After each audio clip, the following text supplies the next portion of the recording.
말은 쉬워도 당하는 당사자는 엄청 무거운 거죠. 부부 관계도 마찬가지더라고요. 사소한 거지만 사실은 둘 사이에 싸우고 있는 그 중간에는 사소한 일은 아니에요. 옆에서 볼 때는, 야, 세상에 저거하고 싸우나? 근데 싸우는 그 두 사람은 결코 사소하지 않아. 생각보다 그 하나의 별거 아닌 일, 이면의 것들도 많이 있거든요. 되게. 촉발만 된 거지, 사실은. 그런 경우도 있는 것 같아요. 그 애들이 싸우는 거 봐도 우리가 볼 때는, 야, 애들이 저거 갖고 저렇게 싸우나 해도 그 아이들은 진짜 진지한 문제야. 그런 것처럼, 그, 이 제3자가 보는 것과 당사자가 그 느끼는 그 무게는 많이 다르다. 이런 생각이 들고, 그럼에도 불구하고 참자가 봐도 무거울 것 같아요. 얼마나 본인이 힘들까 싶은 생각도 드는데, 그래도 공부심으로 그걸 다 소화해내고 계신다는 생각을 합니다. 잘하고 계시네요. 뭐, 한 경기 지낼 때마다 그만큼 성장하는 거 아닐까? 근데 이제 억누르고 예를 들면 그냥 자의적으로 해석해가지고 그 경계를 넘어갔다면 언젠간 폭발하고 해결되지 않고 상처가 더, 뭐, 나- 문제가 되겠지만, 그야말로 마음속에서, 내 마음 안에서 진짜로 그 문제를 내가 용인을 하고 받아들이고, 뭐 그런 부분 있네. 저 사람의 그 이야기가, 상대방을 배려하는 태도는 아니었지만, 그냥 말만 따져보면, 뭐, 틀린 말도 아니네. 그건 수용하자. 또 저 사람이 나한테 또 좋은 부분도 있으니까 수용하자. 그러고, 인과적으로도 딱 그렇게 받아들이고, 그 이후에도 내 마음속에서 그렇게 받아들여도, 그게 해결이 되는 건 아니거든요. 불쾌했던 이미지, 막 섭섭한 마음, 화나는 마음, 이런 것들은 계속해서 그 잔상들이 이제 느낌들이 생각할 때마다 올라올 거야. 그 마음속 이성적이고 합리적으로 마음속에서 취사 내려서 결정을 내렸다 하더라도 마음속에서 감정화돼가지고 나오는 그러한 느낌들은 계속 올라올 거니까 그때는 또 청정한 자리를 챙기지. 네, 그렇게 해가지고 해결을 해야 돼요. 절대 하나의 사건이 완벽하게 그 순간에 해결되지 않아. 굉장히 오래가. 그럼 그때마다 청정한 마음자리를 돌아가는 수밖에 없지. 그것이 원래 없었던 마음으로. 그것에 물들지 않는 마음으로. 이게 그게 공부 같아요. 되게 어려운 거야, 공부는. 진짜. 공부는 그냥 고행이야, 그 자체로. 네. 하여튼 파이팅 하십시오. 그 마음에 병이 되지 않도록 잘 정리하시기 바랍니다. 대종경 수행품 11장 공부하겠습니다. 회화 시간에 전원광이 공부인과 비공부인의 다른 점이란 문제로 말하는 가운데 공부를 하지 않는 사람들도 어떠한 경우에 이르고 보면 또한 다 사막을 이용하게 되나 그들은 그때 그 일만 지내가면 방심이요 관심이 없기 때문에 평생을 지내도 공부상 아무 진보가 없지만은 우리 공부인은 때의 동정과 일의 유무를 헤아릴 것 없이 이 사막을 공부로 계속하는 까닭에 법대로 꾸준히만 계속한다면 반드시 큰 인격을 완성할 것이라 하는지라. 대종사 들으시고 말씀하시기를 음광의 말이 뜻이 있으나 내 이제 더욱 자상한 말로 그 점을 밝혀주리라. 가령 여기에 세 사람이 모여 앉았는데 한 사람은 기계의 연구를 하고 있으며 한 사람은 좌선을 하고 있으며 한 사람은 그저 무료히 앉아 있다 하면 외면으로 보아 그들이 앉아 있는 모양은 별로 다를 것이 없으나 오랜 시일을 계속한 후에는 각각 큰 차이가 나타나게 될 것이니 기계를 연구한 사람은 어떠한 발명이 나타날 것이요 좌선에 힘쓴 사람은 정신의 정력을 얻을 것이요 무료도일한 사람은 아무 성과가 없을지라 이와 같이 무엇이나 그 하는 것을 쉬지 않은 결과는 큰 차이가 있나니라. 또는 내가 어려서 얼마 동안 같이 글 배운 사람 하나가 있는데 그는 공부의 뜻이 적고 광대 소리 하기를 즐겨하여 책을 펴놓고도 그 소리 길을 가면서도 그 소리더니 마침내 백발이 성성하도록 그 소리를 놓지 못하고 숨은 명창 노릇하는 것을 연전해 보았고 나는 또 어렸을 때부터 우연히 진리방편에 취미를 가지기 시작하여 독서에는 별로 정성이 적고 밤낮으로 생각하는 바가 현묘한 그 이치여서 이로 인하여 침식을 다 잊고 명상에 잠긴 적이 한두 번이 아니었으며 그로부터 계속되는 정성이 조금도 쉬지 않은 결과 드디어 이날까지 진리 생활을 하게 되었으니 이것을 두고 볼지라도 사람의 일생의 그 방향의 선택이 제일 중요한 것이며 이미 방향을 정하여 옳은 데 입각한 이상에는 사심없이 그 목적하는 바에 노력을 계속하는 것이 바로 성공의 기초가 되나니라. 이렇게 말씀하셨습니다. 이게 지금 선기에 회화 시간이 있었던 거예요. 선기에 회화 시간이 있었는지, 뭐 동선인지 하선인지 모르겠지만 하여튼 선기에 회화 시간에 회화하는 가운데 전원광 선진이 자기 주장을 굉장히 열정적으로 폈던 겁니다. 이 상황이. 예, 그래가지고, 이제 얼굴에 핏대를 세우면서 이제 사람들과 회화하는 도중에 이제 주장을 막 했던 거예요. 대종사께서 이제 그걸 들으시고 난 다음에, 너 대체로 잘 얘기를 했는데, 사람들이 알기 쉽게 내가 한 번 더 설명해 줄게. 이제 이러면서 이제 설명을 하신 내용입니다. 이 내용이. 실제 법문은 이거보다 훨씬 길어요. 훨씬 깁니다. 내용이. 그걸 갖다가 이렇게 쫙 압축을 해가지고, 양으로 따지면 이거보다 한, 세네 배? 네다섯 배 정도 될까? 훨씬 길어요. 법문 길이가. 자, 천천히 그래도 여기 의미는 그대로 다 들어와 있습니다. 예, 그러니까 요 본문 그대로 공부하면 뭐 문제 될 게 없어요. 그냥 약간 좀 이것보다 양이 좀 많다 뿐이죠. 자, 이 공부를 하지 않은 사람들도 어떠한 경우에 이러고 보면 또한 다 이거 우리 학부 때도 했던 기억이 많이 나는데 이거에 대한 논쟁들을. 그럼 도둑도 다 사막을 이용하지 않느냐, 뭐 이런 이야기 했었잖아요.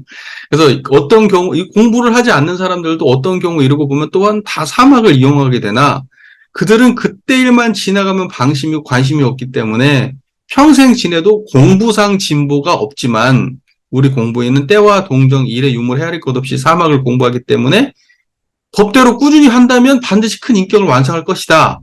자, 이제 여기에서 이제 극단적인 예화가 들어가는 거예요. 도둑도 사막을 이용하냐, 이렇게 얘기한 거예요. 그러면서 우리가 보통 어떻게 설명했습니까? 도둑도, 집중을 한다, 여기에. 다른 생각을 잡념을 가지면 안 돼. 실수할 수 있어. 집중하고. 계획을 잘 세워야 되고. 그리고 실제로 내 마음속에서 두려움을 이겨내고 담장을 넘어야 돼. 그렇게 생각하면, 도둑도 사막을 공부하는구나. 이렇게 된 거예요. 해석이. 그 세상에 나쁜 짓 하는 사람들도 전부 다 그 일을 성공하기 위해서, 일의 성공을 위해서 내가 생각을 집중하고, 그 다음에 사리를 연구하고, 그 다음에 작업을 취소하는 사막을 하는 거 아니냐, 이렇게 생각을 했던 거예요. 근데 잘 보세요. 이건 굉장히 심각한 오류가 있는 말이에요. 엄청 심각한 오류가 있어요. 자, 보세요. 도둑질을 하기 위해서, 나쁜 사람이 나쁜 일을 하기 위해서 사막을 이용할 수 있어요? 이게 틀린 말이에요. 사막은 그냥 어떠한 자기 욕망의 실현을 위해서 존재하는 게 아니에요. 그 자체가 틀려요. 왜냐면 사막이 추구하는 바는 작업치사를 통해서는 정의를 실현하는 거예요. 사리 연구를 통해서는 옳고 그르고 이롭고 해로움을 판단하는 거예요. 그리고 정신 수양을 위해서는 뭐요? 분별성과 주착심을 내려놓는 거예요. 그런데 이걸 공부하는 사람이 도둑질을 이용할 때 사막을 이용할 수 있어요, 없어요? 없어요. 도둑질은 사막이 이용되는 게 아니에요. 일상의 사람들이 이렇게 나쁜 짓을 할 때 이용되는 것은 사막일 수 없어요.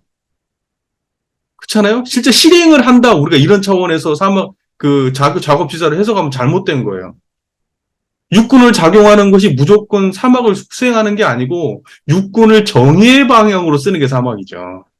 사리를 그냥 뭔가 생각을 많이 하고 뭔가 지식을 많이 얻고 자기 이익을 위해서 생각하는 게 사리 연구가 아니고 대소유무의 근거에서 시비애를 바르게 판단하는 게 그게 사리 연구죠. 무슨 말인지 이해가 되시죠? 자기 욕망에 따라서 자기가 어떤 것을 성취하기 위해서 머리 짱구를 굴리는 게 사리 연구라고 얘기하면 그 사막 공부는 아니에요. 그리고 정신수양 공부라고 하는 것은 분별성과 주착심이 없는 경지에 이르러서 욕망으로부터 자유를 얻는 거지, 특정한 욕망을 위해서 마음을 집중하는 게 아니란 말이에요. 그러니까 여기에서 이야기할 때 예를 들면 전음광성진이 보통의 사람들도 사막을 이용한다 할 때 부지 중에 자기도 모르는 가운데 옳고 그름도 판단할 수 있고 정의를 실행할 수도 있고 그걸로부터 내려놓으려고 노력할 수도 있는 그런 것은 있을 수 있지만 나쁜 일을 이용할 때 사막을 쓴다? 그것까지는 조금 오바다 이거죠. 오바예요. 그러니까는 여기에 나와 있는 예화 정도 수준으로 이해하는 게 옳을 것 같아요.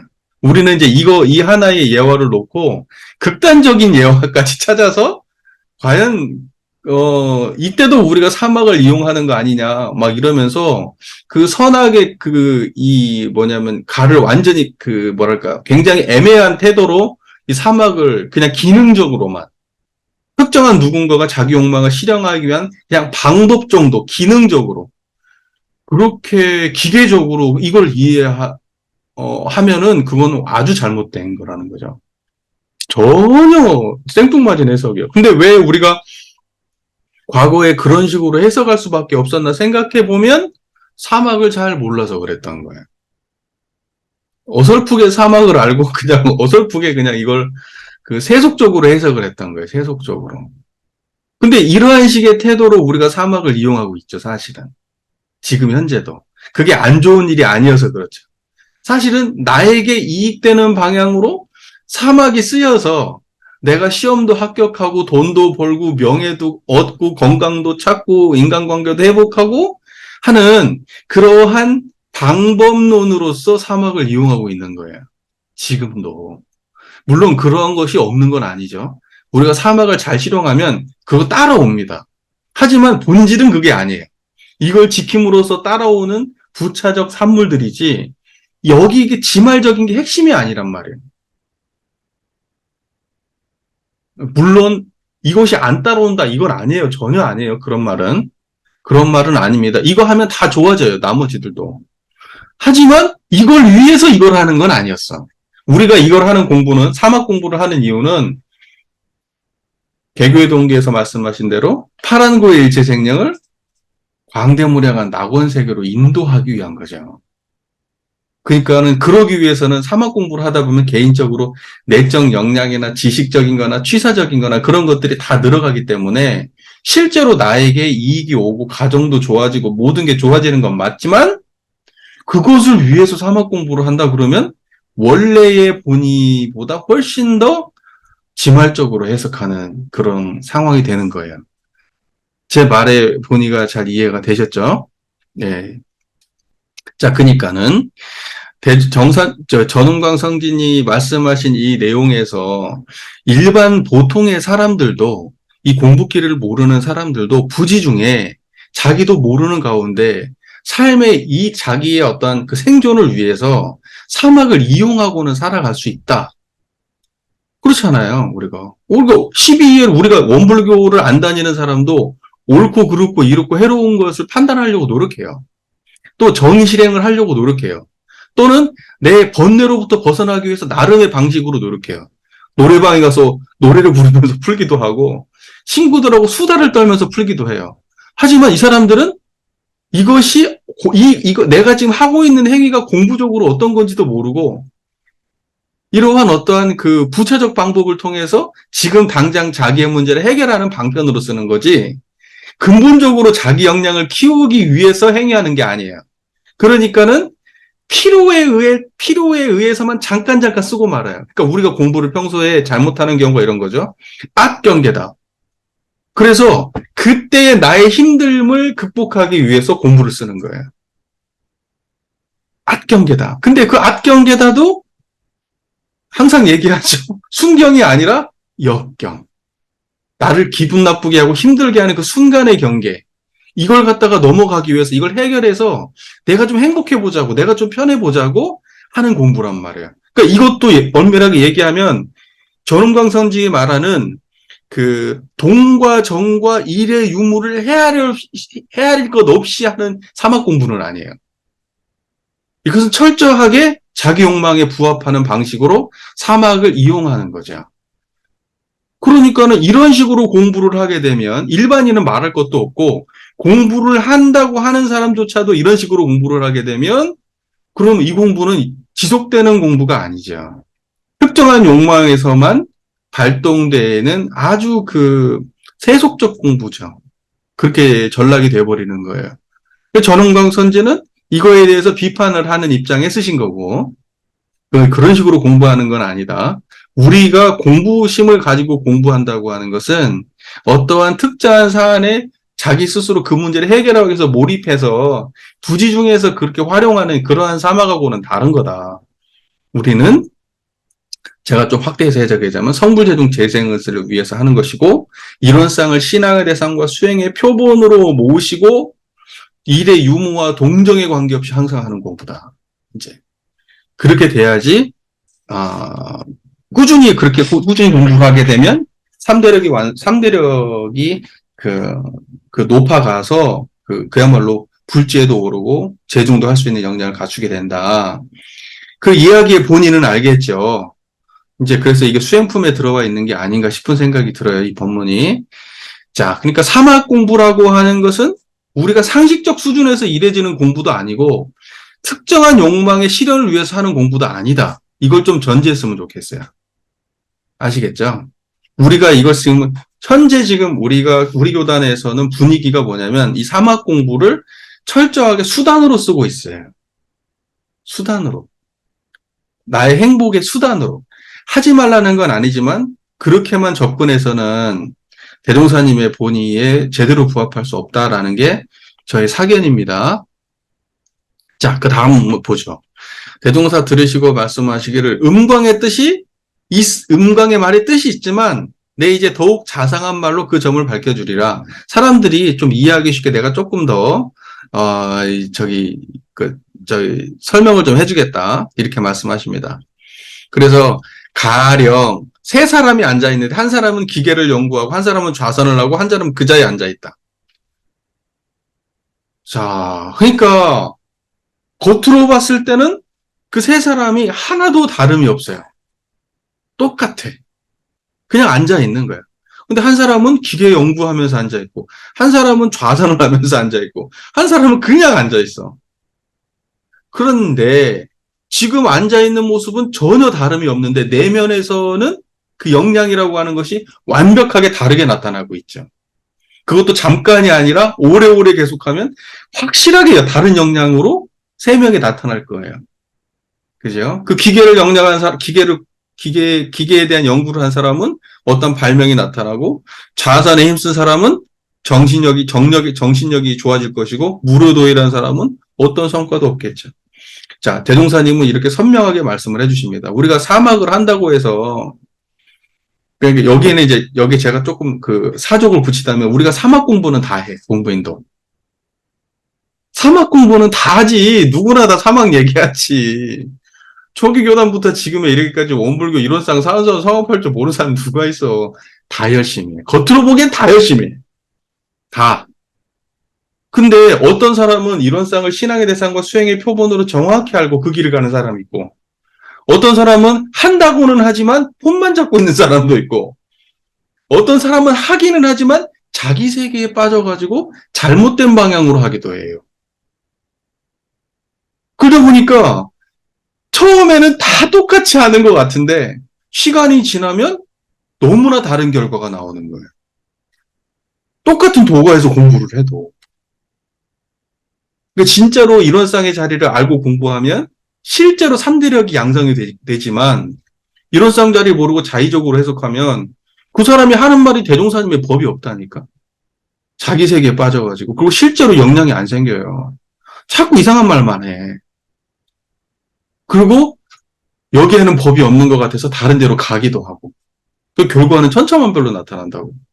그리고 실제로 그렇게 오랫동안 수행을 했다고 하면서 현장에 나가서 교화할 때는 다 말아먹어요, 교화를. 인간관계도 굉장히 안 좋고. 설교할 때도 이상한 말을 하고. 열심히 했다는 사람인데. 그리고 어떤 사람은 어때요? 폰만 잡아요. 그리고 완전히 세속에 떨어지는 사람도 있죠. 완전히 세속이. 그러니까는 겉으로 보기에는 똑같은 신분에 똑같은 옷을 입고 똑같이 앉아서 공부하는 것 같아도 그게 10년, 20년, 30년 지나면 내면에서 어떠한 기준을 가지고 사막을 공부하고 대하느냐에 따라서 결과는 천차만별로 달라진다는 거예요. 그러니까 대동사님께서는 여기에서 일반의 경우와 공부인의 경우를 구분했지만 사실은 공부인들끼리도 내면에 어떠한 기준을 가지고 공부하느냐에 따라서 결과가 달라진다는 거예요. 조금 더 좁혀서 우리가 공부인을 중심으로 해석하자면 그런다는 거예요. 그게 너무나 와닿는 말씀 아니에요? 너무나 와닿죠. 네. 특히 이제 여기에 우리 같이 이제 전문 출신으로 여기 와가지고 출가 생활을 해가지고 공부하는 사람들 입장에서는 너무나 와닿지. 너무나 와닿지. 공부기를 가지고 공부했으면 벌써 10년 지났으면 그만한 역량이 있었어. 아무리 부족해도. 그런데 세상에 그렇게 열심히 공부했는데도 불구하고 나중에 보니까 너무 허망한 거야. 내가 그랬거든. 내가. 근데 이거 누구를 탓할 게 아니고 내가 표준 없이 공부를 하다 보니까 딱 보니까 아무런 효과가 없는 공부를 스스로를 괴롭히는 공부를 해왔던 거예요. 근데 공부기를 잡고 하니까 훨씬 더 빨라, 쉽고. 그러니까는 이게 너무 중요한 거야. 공부인도. 자, 이걸 생각해 보세요. 대종사께서는 일반의 사람과 공부를 갖다가 구분해서 세 사람을 정리를 하셨지만, 예화를 드셨지만, 사실은 공부인들을 놓고 나서도 마찬가지다는 거예요. 공부한다고 하지만 그 공부한다고 겉으로 볼 때는 다 공부인이지만, 내면으로는 다 다른 공부를 하고 있다는 거예요. 그러니까 진짜 중요한 거야. 어떤 표준을 가지고 3대력을 양성할 건가라고 하는 것. 그러면 항상 정점에 들어와야 되는 가장 핵심은 뭐냐? 이론상이라고 하는 거예요. 이론상이 항상 중심에 들어와야만 3대력이 원만하게 공부할 수 있다는 거죠. 자, 이건 중요한 겁니다. 엄청 중요한 거예요. 자, 그러고 난 다음에, 마지막 이런 말씀을 덧붙여 주시죠. 이와 같이 무엇이나 그 하는 것을 쉬지 않은 결과는 큰 차이가 있나니라. 그러니까 우리가 수행적으로도 쉬지 않고 하면 큰 차이가 있죠. 수행적으로도. 똑같이 이론상의 자리를 가지고 공부해도 중간중간 쉰 사람하고 이론상의 자리를 가지고 공부해도 이 사람은 정말 열심히 이론상을 챙기려고 노력한 사람하고 그 결과는 하늘과 땅 차이일 거 아니에요. 근데 인과적으로도 예를 들면 공부를 하거나 운동을 하거나 무슨 뭐 예술을 하거나 또는 어떤 활동을 하거나 사회활동을 하거나 한다고 하더라도 그걸 쉬지 않고 한 사람은 반드시 그 인과적으로 어떤 과보가 분명히 있다는 거예요. 그만한 과보가. 그러니까 여기에서 이야기하고 싶은 것은 수행에 관한 이야기죠. 수행에 대한 이야기. 모든 사람의 삶이라고 하는 것은 반드시 쉬지 않고 오래 하면 인과적으로 분명한 과보가 있다. 똑같은 행위를 하더라도 우열의 차이가 분명히 있다. 수행도 마찬가지다. 이거죠. 수행도 마찬가지다. 자, 그러면서 대종사께서 내가 얼마 동안 같이 글 배운 사람 하나가 있는데, 근데 이분이 그 얼마 동안 같이 글 배운 사람이 박씨야. 박씨. 대종사님하고 성씨가 같아. 자기를 두고 하는 말은 아닐 거라고 생각을 해. 하지만 이름은 거론 안 하는데, 보면 박씨라고 나와요. 박씨예요. 그 박이라는 사람이 이렇게 했는데, 그렇게 수문명창 노릇을 했는데, 진짜로 나중에 보니까, 대종사님이 그 글에는 진짜 수문명창 맞더라. 진짜 수문명창 맞더라. 근데 나는 진리 공부는, 글 공부는 안 하고 진리방면으로 노력하다 보니까 나도 이 결과를 얻었다. 이렇게 말씀하신 거죠. 핵심은 그거예요. 근데 대종사님, 나는 이 글을 보면서 이런 생각이 들었어요. 대종사님은 왜 글 공부를 그때 그렇게 안 했을까? 글 공부까지 같이 했으면은, 더 좋았지 않았을까? 그럼 대종사님, 왜 제가 이 얘기를 하냐면, 대종사께서는 자기는 그렇게 안 해놓고 우리한테는 다 하래잖아. 경전 공부 하래잖아. 시대를 따라 학업을 준비하래잖아. 다 하라고 하시거든요. 예. 그러니까는 물론 당신도 글 공부 안 한 거 아니에요. 사람들이 잘 몰라서 그래요. 대종사님도 당신 스스로가 이렇게 말을 하니까 대종사님은 진짜 일장무식인가 보다. 이렇게 생각을 하는데 그거 아니에요. 아닙니다. 그 대종사님께서 그 상당히 그 한문의 조예가 그 어느 정도 있었던 분이에요. 예. 그러니까는 그 우리 팔사님이나 이런 분들 그 바로 그냥 한시를 쭉 읊잖아요. 그럼 우리는 생각할 때 깨달았기 때문에 한시를 읊는 거야. 갑자기 그 무슨 어떤 그 뭔가 이렇게 터져가지고 뭔가 물리가 터지면서 막 자기가 몰랐던 한문이 튀어나오는 거야. 이렇게 생각을 하는데 아니에요. 굉장히 잘못 알고 있는 거예요. 그러면 대종사님의 교법을 신격화하는 거고 대종사를 신격화하는 일이에요. 그 대종사님께서 그렇게 하셨던 건 그거 다 아시는 글자였기 때문에 그렇게 하신 거예요. 공부를 하셔가지고. 그러니까 대종사께서 이러한 말씀을 하실 때 내가 독서에 취미가 없었다는 것은 내가 독서 공부보다는 이쪽에 훨씬 더 취미가 많았다. 이렇게 이해를 해야지. 독서는 관심이 아예 없고 이것만 했다. 이렇게 이해하면은 그건 너무 안 맞는 말이야. 불가능한 말이라고요. 무슨 말인지 아시겠죠? 그리고 대종사님 금강경 갖다 봤대잖아. 금강경만 봤어. 서녀도 보고 뭐 보셨대잖아. 육아의 뭐 경전도 보셨대잖아. 그때 그게 한글로 번역이 다 됐을까? 그래서 한글 번역 보셨을까? 그 책을? 아니라고 다 한문으로 된 거 보신 거야. 한문으로 된 거. 근데 무슨 글 공부를 그렇게 못한다. 그리고 그런 말까지 나오잖아요. 그 육아 경전 중에 자치통감이라는 게 있대요. 나 몰라. 자치통감이 뭔지는. 근데 그게 육아의 뭐 역사서라든지 성리학책이라든지 아무튼 그런다고 하더라고요. 근데 그 자치통감이 굉장히 어려운 책이래요. 근데 그것도 그렇게 큰 무리 없이 볼 정도 수준이었다고 해요. 그러니까 그걸 표현하자면 마치 이런 거래요. 우리 한국 지금 현재 우리의 감각으로는 영어 있잖아요. 영어로 된 어떤 그 원서 있죠. 어떤 그 전문서적 이런 걸 볼 정도 수준 됐다고 얘기할 정도니까. 한문으로 따지면. 그러지 그 대종사께서 거기 전무해가지고 그것만 팠다는 게 아니라서 그렇지 한자를 모르고 이건 아니지. 그건 아니에요. 그 왜 그런 전통이 있었을까 갑자기. 육조대사가 일장무식이었다고 하거든. 육조대사가 어떤 사람인지 알죠? 육조대사는 그 선종불교의 창시자나 다름없는 사람이에요. 육조대사는 선종불교의 창시자야. 사실은 뭐냐면 그 육조대사 이후에 뭐 달마부터 나오잖아요. 달마, 해가, 승찬, 도신, 홍인, 육조 이렇게 해능 이렇게 나오잖아요. 근데 달마는 뭐냐면 그때 당시에 인도에서 중국으로 넘어온 수많은 달마가 존재했던 거예요. 그렇지, 특정한 달마가 있었다. 이렇게 또 얘기 안 해요. 그리고 육조 해능대사가 있음으로 해서 나머지가 그걸 세워진 거다. 이렇게 얘기하지. 그것이 먼저 있고 난 다음에 육조가 있었던 게 아니다. 학자들이 그렇게 얘기해요. 그러니까 육조가 있은 이후에 육조의 법맥을 갖다가 다 그 이후에 설정하게 된 거예요. 산발적으로 존재했던 것들의 맥을 다 이렇게 이야기로 엮은 겁니다, 그게.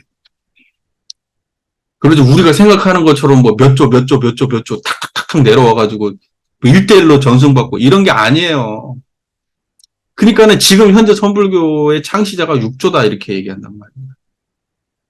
육조. 육조가 있으면. 근데 그 육조 해능대사가 일장무식이었거든. 나무꾼이었어. 그러니까는, 근데 그럼에도 불구하고 어마어마한 법을 폈단 말입니다. 그 깨달음은. 이런 말도 있어요. 진짜 무식했을까? 과연 그게 진짜였을까?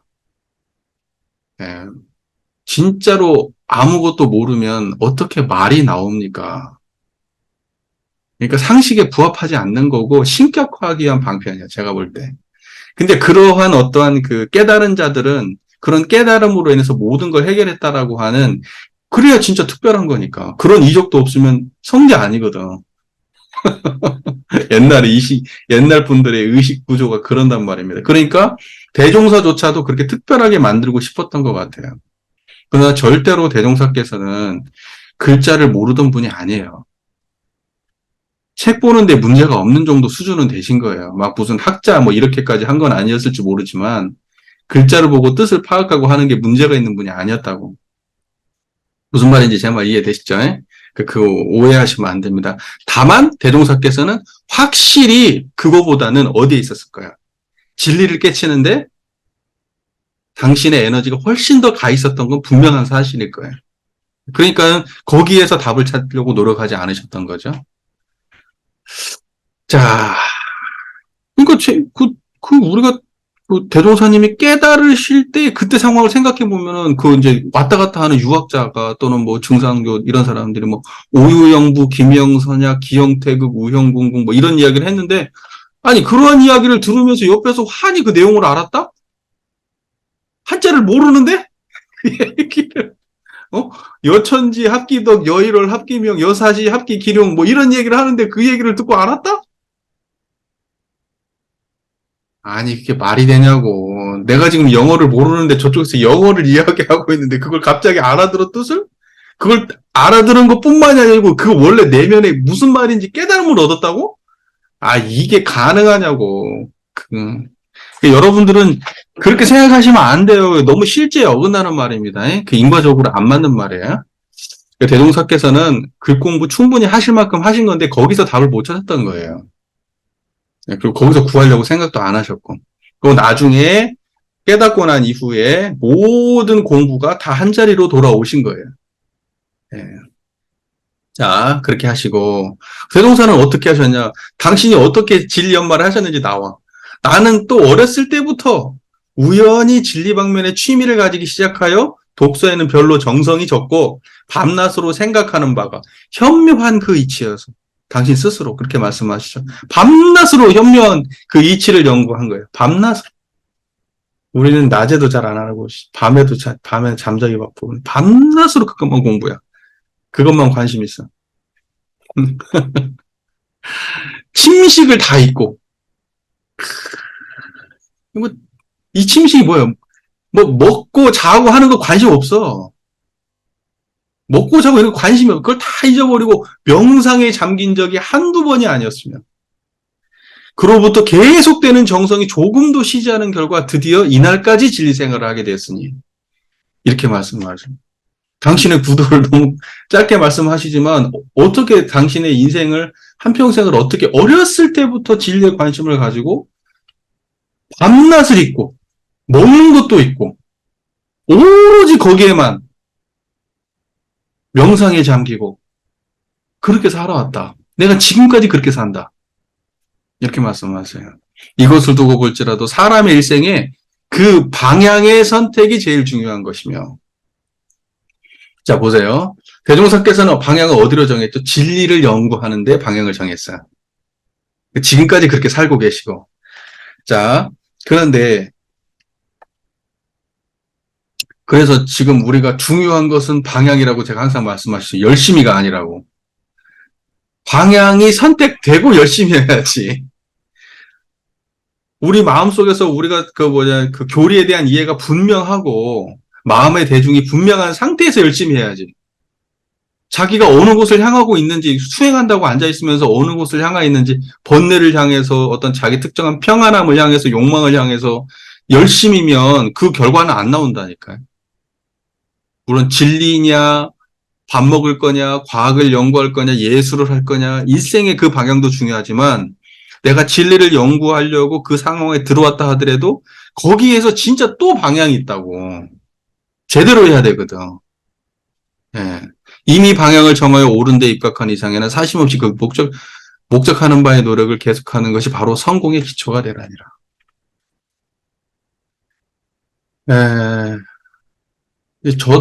저는 이제 고등학교 졸업하고 출가를 하면서 이제 진리 방면에 발을 들여놨죠. 많이 헤맸어요. 저는 근데 이 깨달음을 얻어야 되겠다. 깨달음을 얻어야 되겠다. 라고 하는 그것은 아직까지 한 번도 흔들려 본 적이 없어요. 그것만을 위해서 지금까지 살아왔거든요. 계속해서. 대동사님처럼 밤낮으로 그 고민을 하던 시절도 많았어요. 밤낮으로 저는 진짜 지금도 밤낮으로 그 고민밖에 안 해요.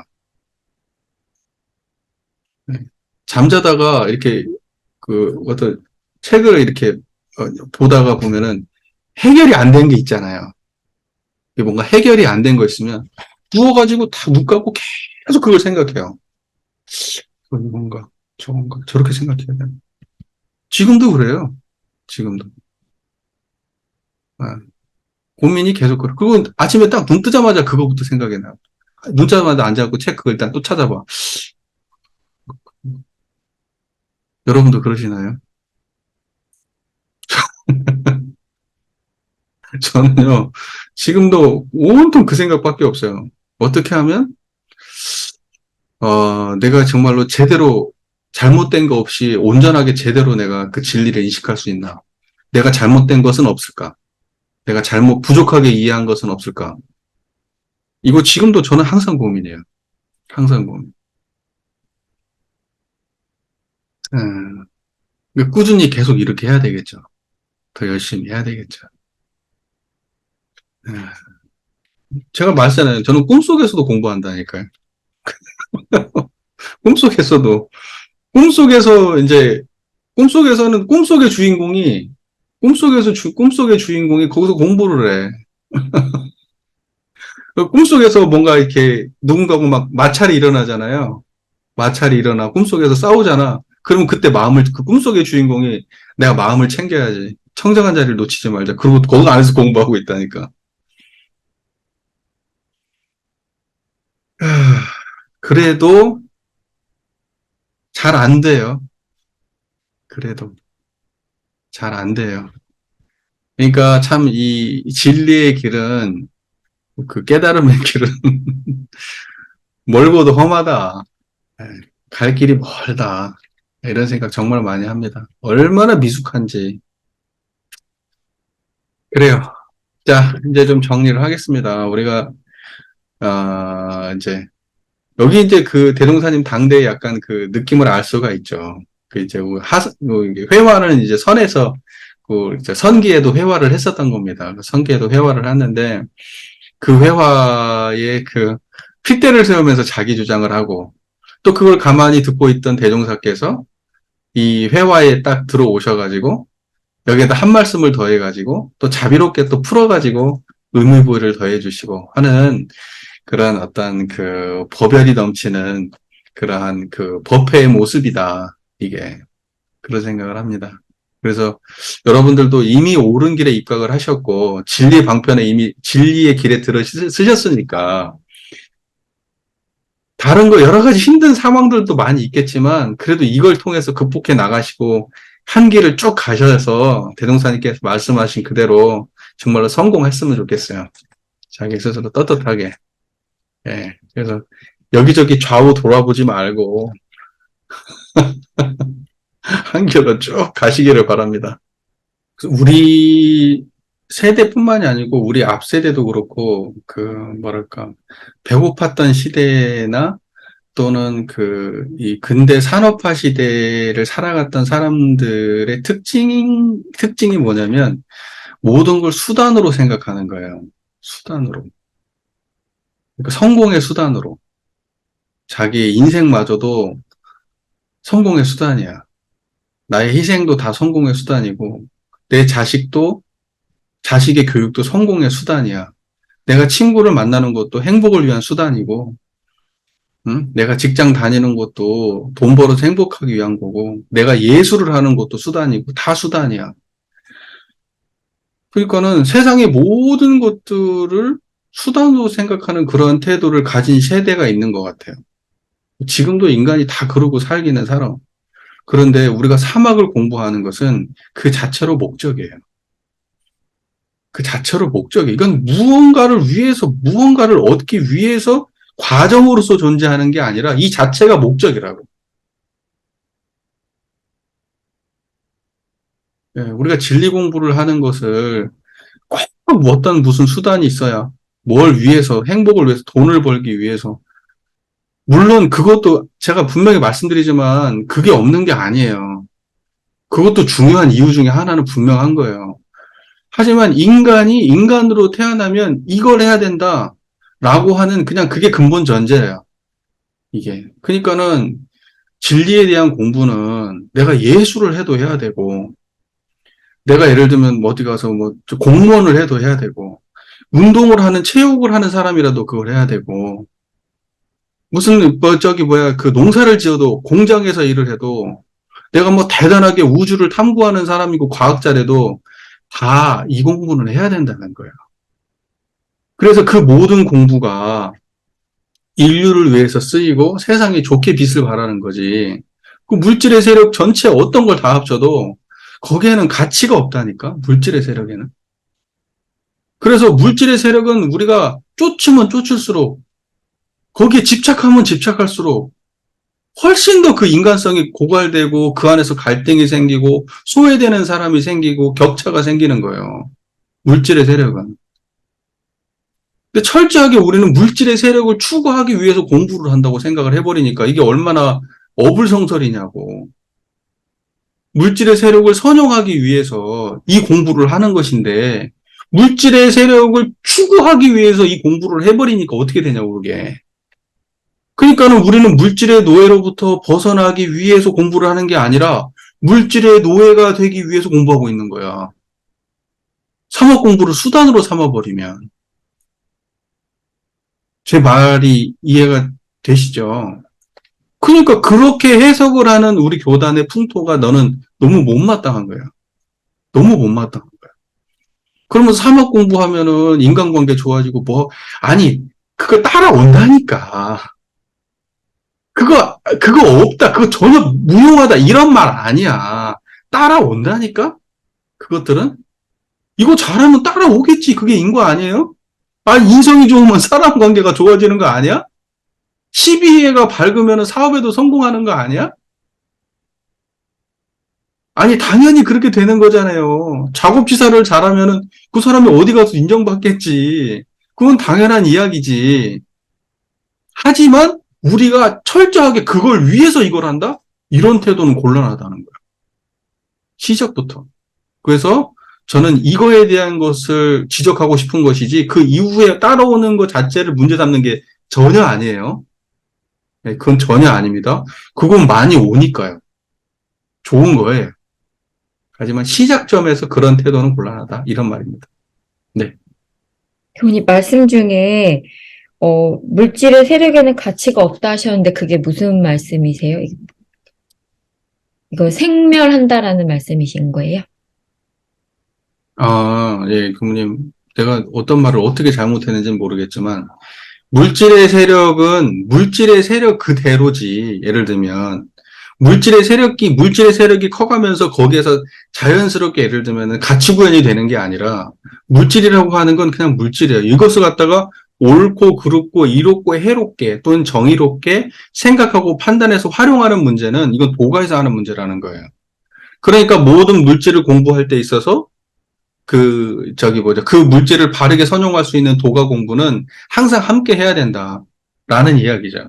그러니까 예를 들면 예술을 하는 것도 물질적 추구고, 예를 들면 철학을 하는 것도, 과학을 하는 것도, 어떠한 삶을 살아갈 때 쓰는 모든 우리가 그게 전부 다 인과의 세계고 물질의 세력이잖아요. 그 물질의 세력 안에서, 그 물질의 세력 안에서만은 절대로 올바른 가치 구현이 어렵다는 거예요. 그 물질의 세력은 반드시 그 다음 물질의 세력을 위해서만 작동을 해요. 그게 물질의 세력의 특징이야.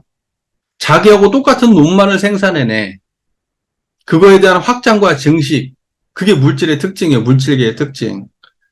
이것을 갖다 가치롭게 쓰고, 버릴 건 버리고, 취사할 건 취사하고, 억제할 건 억제하고, 또는 확장할 건 확장하는 그러한 역량은 어디서 나오느냐? 이 도가에서 나온다고요.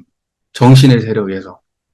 그래서 물질의 세력에 대해서 우리가 공부하고 열심히 하고 생활하는 것은 좋지만 반드시 이것을 같이 해야 된다는 거예요. 그래서 우리는 생각할 때 이 영역은 종교인들만 하는 영역이고 특정한 사람들만 하는 것이고 자기들끼리의 세계다. 여기에서 벗어나서 모든 물질의 세계 속에서 살아가던 모든 인류가 다 해야 될 보편적인 거다. 이렇게 인식이 바뀌어야 된다는 얘기야. 보편적인. 이걸 물론 전문적으로 다루는 영역이 있지만 모든 사람들이 보편적으로 가져야 될 그러한 연마해야 될 그러한 공부다라는 거죠. 그러니까 물질의 세력을 추구하는 사람이라면 더 그것이 바르게 쓰일 수 있도록 정신의 세력을 함께 양성해야 된다는 거예요. 제 이야기의 본인은 이해가 되시죠? 예, 그러니까 어차피 우리는요, 어느 누구나 의식주 활동을 위해서 살아가잖아요, 다. 예, 그 전제. 그 다음에 세상을 풍요롭게 하겠다. 뭐 이런 생각도 다 하죠. 뭐 세상에 전쟁을 없애겠다. 환경 문제를 해결하겠다. 그런데 이것도 전부 다 물질계에 대한 노력이에요. 생각의 차원에 대한 이야기고. 특정한 세력에 대한 어떠한 치우침이 있는 이야기들일 수 있고. 그러니까는 우리는 이런 모든 것들로부터 자유를 얻고 선용하기 위해서 반드시 정신의 세력에 대한 확장이 함께 동반돼야 된다는 거죠. 그래서 우리의 목적은 뭐냐? 깨달음 또는 사막의 공부가 사람들한테 상식이 되는 거예요. 상식이 되는 거. 특정한 영역이 아니라. 특정한 영역이 아니라. 그것이 상식화되면 그러면 광대무량한 낙원 세계가 될 수 있는 길이 훨씬 더 열리겠죠. 저는 그렇게 봐요. 여러분들 생각은 어떻습니까? 뭐 열심히 잘 이론상을 챙기고 사셨나 보네. 마음의 역량이 좀 커진 거지. 마음의 역량이 그릇이 좀 커진 거죠. 그러니까 분별성과 주착심이 없는 경지가 커지면 분별성과 주착심이 문제가 되지 않게 세상의 모든 분별과 주착으로부터 자유를 얻게 되니까 뭐 상황이 딱 닥쳤는데 분별성과 주착심이 막 일어나지 않으니까 괜찮은 거예요. 뭐 그분을 봤는데 생각이 막 일어나고 튀어나오고 이게 아니라 그것이 일어나오기 전 자리가 익숙해져 가지고 이제 그것이 나오기 이전에 이미 그 자리가 내가 이렇게 자리를 잡으면 예전에 문제 됐던 게 문제 안 되죠. 상황은 똑같아. 그런데 내 마음속에서 일어나는 게 없어. 그러면 문제가 없어지는 거예요. 상황은 그대로인데. 뭐 그 사람이 바뀐 건 아니잖아요. 네. 이제 그런다고 해서 뭐 완벽하게 된 건 아니겠지만은 어쨌든 예전보다는 이게 지금 그 정신 수양적인 차원에서 일원성짜리 잘 챙기면 수양력 커지니까 이제 그렇게 해가지고 아마 역량이 좀 더 생긴 것이 아닌가. 그릇 자체가 좀 커지신 것 같아요. 네. 그리고 저는 그런 생각을 해보는데, 아까 이제 그 착심 얘기를 잠깐 했었잖아요. 우리가 착심에 대해서 좀 어떻게 생각을 가져야 되는가. 우리가 이제 내가 무언가 하고 싶다 또는 하기 싫다 이런 마음이 나오면 그걸 다 착심이라고 해야 되는가. 그러기보다는 저는 이렇게 봐요. 누군가가 알려줘도 못 떠나. 내가 인식해도 못 버려. 예를 들면. 근데 누군가가, 야, 너 그거 착심이야. 그러면, 아, 착심이네. 그러고 내려놓을 수 있으면 착심은 아니야. 내가 볼 때. 그냥 약간 판단 미스지. 착심은요, 내가 인식했다고, 남이 알려줬다고, 안 끊어져요. 그게 착심이에요. 그러니까 착심이라고 말하는 거예요. 붙어서 안 떨어지니까 착심이지. 인식하면 떨어지는데 그게 왜 착심이겠어요? 그냥 몰라서 그런 거지. 또 착각해서 그런 거고. 예, 그러니까는 언제든지 원래로 되돌아올 수 있는 그러한 마음은 착심 아니다. 거기에서 붙어져 가지고 떨어지지 못하는 마음이 착심이죠. 예. 그리고 인식되는 마음은 착심 아니야. 인식이 안 되는 곳에 착심이 있어요. 자기도 모르게 그 짓을 계속 하고 있어. 딴 사람들은 다 하는데 자기만 몰라. 그게 너무 익숙해가지고. 그게 너무 당연해가지고. 너무 익숙하고 너무 당연해서 그것이 옳아. 그래서 못 벗어나. 이게 착심이야. 근데 그런 것 중에서 큰 개념이 뭐냐면, 옳음에 대한 생각이에요. 옳고 그름에 대한 생각. 이것이 옳다, 이것이 그르다. 이것이 이롭다, 이것이 해롭다라고 하는 자기 나름의 견해를 딱 붙잡고 있어가지고, 남들이 얘기해도 내 논리 구조로 그것을 이겨내버려. 내 논리 구조로. 나의 지식으로 그걸 이겨내버려요. 극복해버려. 왜냐면 그 착심이 논리 구조까지 담재한 착심이야. 이것은 지혜지 착심이 아니야. 이렇게 얘기한다고. 그게 무서운 착심이에요. 그런 게. 이것은 철저하게 검증된 거고, 어? 이것은 합리적인 거고, 이것은 모두에게 이로운 거고, 근데 그걸 못 버려. 그러면서 그 어떠한 공격이 들어오면 철저하게 방어해내. 이걸 지키기 위해서. 이것이 옳기 때문에. 그게 착심이에요. 그러니까는 인식하고 아무렇지도 않게 버릴 수 있는 어떤 것도 착심 아니야. 그러니까는 뭐 예를 들면 뭐 올래요? 야, 그것도 착심이야. 뭐 그러네. 이러면 착심 아니야. 근데 야, 그것도 착심이야. 짜증나. 왔으면 좋겠는데. 다음에 또 해. 다음에 또 해. 화내건 말건 상관없어. 일단은 그게 착심이지. 예를 들면 뭐 얘기했는데 아무렇지도 않게 그러네요. 기분 나쁘긴 하지만 알겠어요. 그거 아니어도 돼요. 이러면 착심까지 아니야. 예. 저는 좀 그렇게 착심을 조금 우리 일상의 모든 상황을 다 착심이다 이렇게 얘기하면요. 우리는 한 발짝도 못 돼요. 한 발짝도. 그리고 그런 거 없으면 밥도 먹지 말아야지. 밥 먹도 착심이야. 맛집 찾아다니는 것도 착심이야. 응? 야, 어떤 사람은 난 된장찌개 좋아해. 야, 된장찌개 좋아하는 것도 착심이야. 나는 그냥 평범하게 밥 먹는, 야, 왜 평범한 것만 찾아? 그것도 착심이야. 갖다 붙이면 다 착심이야. 그런 거 아니라니까요. 거기서 못 벗어나오는 게 착심이 알아도.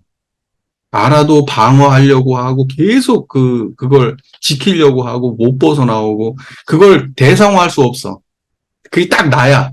그냥 그게 나야. 그러면 착심이야. 그래서 대상화 해가지고, 버려도 그만이고, 잡아도 그만인 물건이지. 내가 필요해서 지금 내가 이것이 옳다고 생각하고 가지고 있을 뿐이지. 아니면 나 언제든지 아무 문제 없어. 이거. 뭐 식은 밥, 따뜻한 밥이니 식은 밥이니, 난 따뜻한 밥, 두 개 있으면 따뜻한 밥 먹어. 하지만 내가 이거 없다고 해서 나 신경 안 써. 식은 밥 있으면 식은 밥 먹어. 밥 아니고 빵이어도 상관없어.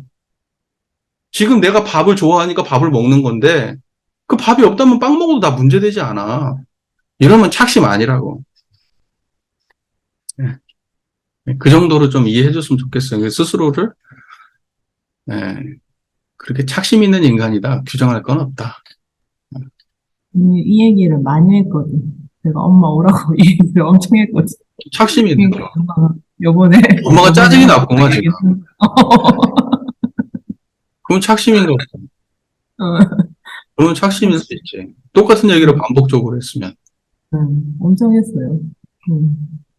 그럼 왜 엄마가 오면 또 싸울 거 아니야. 왜 엄마를 오라고 그래. 아니, 다른 길이 없으니까, 여기에. 아유, 네, 혼자 해봐. 엄마 오면 또 싸워. 아니, 엄마 오면 또 싸운다고. 누가 오면, 이제 밑에 누가 오잖아. 이제 늙을 일만 남았네, 이제. 늙는 게 얼마나 좋은데. 우리 늙은 만큼 성숙해질 거 아니야. 공부하는 사람은 늙는 거 아무 문제 없어. 나는 내가 예전에 그런 얘기 했던가요? 공부하기 전에 젊은 시절로 갈 거냐. 아니면 공부된 늙은이로 남을 거냐. 나는 두 번 선택 안 해. 늙은이로 남지. 당연히 공부된 늙은이로 남지, 공부 안 된 젊은이로 돌아가고 싶은 생각 0.01도 없어요. 예를 들면, 내가 지금 한 달 있다 죽어. 근데 나는 깨달음을 얻었어. 한 달 있다 죽는데. 근데 깨달음 얻기 전에 20대로 가고 싶다. 해준다. 안 가. 관심 없다니까? 내가 왜? 내가 왜 20대로 가?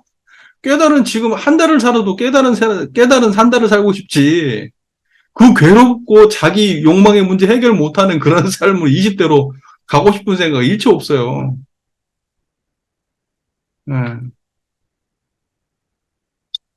최소한 조금, 뭐랄까, 우리 공부에 대해서 가치 부여를 조금 분명하게 할 필요가 있어요. 그래야 내가 여기 노력하는 재미가 있지. 나이 드는 게 뭐가 문제야. 나이는 당연히 누구나 드는 거예요. 어떻게 나이 들까를 생각해야지. 정말로 욕망 덩어리로 나이 들 거야? 그건 아니잖아요. 그렇게 나이 드는 건 아무 의미 없지. 우리가 수도하는 무슨 의미가 있어요. 깊어지고, 여유로워지고, 지혜로워지고. 이렇게 나이 든다면, 그건 나이 들고 싶지. 그런 나이는. 내가 뭘 구하는데, 여기서. 미모를 구해? 젊음을 구해? 예. 하여튼, 그 스스로가 그 정도로 집착되어 있는 게 있다 그러면 한번 생각해 보시고, 예. 그렇게 해가지고 만약에 온다 그러면 바라는 게 있을 거고, 그 바람을, 그걸 다 들어주진 않으실 거고, 그러면 그 괴로웠던 시절로 돌아가겠지. 파란골제 생명을 광대무량한 낙원으로 인도하기 위해서 이론상을 신앙의 대상과 수행의 표본으로 모시고 수양연구 취사의 삼학과 천지부모 동법 법률의 사안을 신앙과 수행의 강령으로 정했다. 이렇게 돼 있으면은 우리는 요 맥락을 놓고 볼 때 이론상 사은세우 삼학팔조는 모든 일체 중생을 광대무량한 낙원으로 인도하기 위한 방법이다. 이렇게 이야기 되잖아요. 그러면 광대무량한 낙원의 모습이 사람의 욕망마다 달라요. 어떤 사람은 뭘 이루고 싶고, 뭘 이루고 싶고, 뭘 이루고 싶고. 근데 대종사님께서 얘기하는 광대무량한 낙원 세상의 모습은, 사은사유 삼합팔조 안에 있어. 재밌는 게. 무슨 말인지 이해가 되세요? 그러니까, 광대무량한 낙원 세계로 가기 위해서 이 방법을 택했어. 그죠? 그러면 광대무량한 낙원 세계는 개개인의 욕망 완성에 있는 게 아니라, 사은에 나와 있는 보은의 세계, 또 사유에 나와 있는 평등의 세계, 사막이 말씀하고 있는 그 인간의 내적 자유와 지혜의 문제, 정의 실현의 문제, 이곳이 바로 여기에 가는 목적이야. 여기에 가는 방편이란 말이야. 그러니까는 이걸 실현하면 여기야, 이미. 그리고 여기를 알려면 이 내용을 알아야 돼. 그래서 여기 자체가 바로 목적이라는 거야. 그러면 봐보세요. 정신수양 하면은 분별성과 주착심이 없는 경지를 양성하는 거잖아. 정신수양은. 분별성과 주착심이 없는 경지가 우리의 목적이에요. 또 사리연구 보면은 대소유무의 이치와 인간의 시비애를 해결해서 알자는 거잖아. 거기가 우리의 목적지라고. 작업 취사도 정의 실행이잖아. 거기가 목적지라요. 그러니까는 우리는 모든 사람들이 각자가 바라는 어떤 그 무엇을 향해 가는 게 아니라 사막수행은 사막이 가진 그 완성을 향해서 간다고. 그래서 사막이 결론이야. 사막의 완성 자체가. 그러니까 거기는 사막수행 자체가 수단이 아니라 목적이라고. 사막의 완성이 목적이라고요. 사유의 실천도 또는 그다음에 사은 보은도 그것이 어떠한 다른 세계를 목적하는 게 아니라 그 실천이 결론이라고. 그게. 그러니까 우리는 무엇을 위해서 이걸 한다 할 때 그 무엇은 여기에 없는 것일 수 있어요. 예를 들면 도둑질을 위해서 사막을 썼다 그러면 도둑질은 사막하고 관련이 없어. 예를 들면 성공을 해가지고 돈을 많이 번다. 새가 성공해서 돈을 많이 버는 것과 사막하고는 관계가 없어. 무슨 말인지 이해가 되시잖아요. 그러니까 우리가 생각하는 목적은 항상 자의적이에요. 자기 욕망에 국한되어 있어. 그러나 사막하고 사은은 그냥 그 자체로 원불교가 지향하는 목적이라고요. 수단이 아니야. 그러니까 그걸 향해서 가면 우리는 모든 것을 나머지들은 따라온다고. 그런 의미에서 이야기를 한 거예요. 그러니까 우리가 생각할 때는 논리 구조로 따지면 저쪽 세계를 위해서 방법 아니냐 이렇게 생각할 수 있잖아. 근데 이 세계는 대종사께서 말한 세계가 아니었던 거예요. 그리고 여기 대종사께서 말한 이 세계는 결국 여기에서 구현되는 거거든. 실제로. 그렇기 때문에 바로 이것을 행위하는 과정에서 이것은 따라오는 거라고. 그러니까 여기가 목적이어야 돼. 여기가 목적이어야 된다고. 광대무량한 낙원세계 각자 나름대로 막 헤엄을 치고 막 찾아 헤매봐야 거기에 없어. 대종사의 의도는 사안사유 상업팔조 실현에 있는 거야. 그러니까 진짜 구현은 이런 대도의 구현은 이론상과 사안사유 상업팔조를 실행하는 데 바로 거기에 있다. 이런 얘기도 많이 해요. 노는 인간에 대한 이야기. 인간은 원래 태초부터 논다는 거야. 노는 거야. 원래 인간의 삶의 의미가 뭐가 있냐는 거지. 돈 벌어서 뭐해? 노는 거야. 살아서 뭐해? 노는 거야. 그림 그리고 놀고, 공 차고 놀고, 책 보면서 놀고. 사실은 인간이 모든 추구하는 문명은 뭐 하느냐? 유희라는 거지. 결국 인간이 결과적으로 지금 배고플 때는 배고픔에서 벗어나는 당장의 눈앞의 걸 보지만 그것이 해결되고 나면 인간이 결국 뭐 하겠냐는 거야. 논다는 거야. 진짜 돈 많은 애들이 뭐 하고 놀아요? 마약하고 놀잖아. 인간은 그런 거예요. 진짜로 자기한테 뭔가 아쉬울 때는 그걸 극복하기 위해서 노력하지만 진짜로 우리가 의식주 문제가 해결이 되고 난 다음에 결국 뭐 어디로 가냐면 그냥 노는 대로 가는 거예요. 노는 대로. 그 노는 것도 사람마다 천차만별이고 어떤 것은 뭐 조금 더 좀 생산적인 노름도 있을 수 있겠지만 결과적으로 인간은 노는 데를 향해서 간다는 거지. 그러니까 돈 버는 게 놀기 위해서 하는 건데 사람들은 그렇게 생각을 해요. 돈을 벌면 행복은 찾아올 거야. 그렇게 하면 안 되고 돈을 버는 행위가 행복이야 라고 결정을 내려야 그래야 사람의 삶이 좀 낫지 않겠어? 우리가 수행을 하는 것은 그 이후에 나에게 다가올 그 무엇을 위해서야. 이게 안 나오면 수행이 뭔 의미가 있냐고, 그러면. 이게 과정이면. 그런데 수행을 하면 결과도 있고, 그 수행의 과정이 그게 안에 결과를 담지하고 있어. 이렇게 설명을 하면 수행 자체가 목적이 될 수 있는 거지.